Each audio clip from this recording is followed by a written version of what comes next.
اسلام 360 میں یہ جو آپ نئی نئی جدت لے کر آتے ہیں، آپ نے کوئی بورڈ بنایا علماء کا، کسی سے آپ ایڈوائسز لیتے ہیں، کوئی کاؤنسلنگ کرنے والا ہے، یا پھر یہ ون مین تھاٹ ہوتا ہے؟ نہیں، علماء لازمات ہمارے سر کا تاج ہیں، اور تمام مکاتب فکر کے تمام علماء سے ہی الحمدللہ کنسلٹیشن بھی جاری رہتی ہے، مشورے بھی جاری رہتے ہیں، علماء کے پاس جانا بھی ہوتا رہتا ہے، ان کے سرٹیفکیٹس بھی اسلام 360 کے اندر موجود ہیں.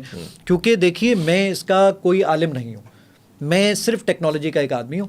ہم نے جو کام علماء نے پہلے سے کیا ہوا ہے انہی چیزوں کو اٹھا کر صرف یہاں پر رکھ رہے ہیں. ہم پہلا کام یہ کر رہے ہیں، اور ہر وقت علماء سے مشاورت بھی جاری رہتی ہے. جو یہ کام جو بھی کرتے ہیں تو پہلے ان کو دکھا کر، ان کی انڈورسمنٹ لے کر، ان لوگوں کی رائے لے کر، اور یہ آپ کے پاس تو آتا ہے ریفائن ہو کر، ایک فائنل پروڈکٹ بن کر.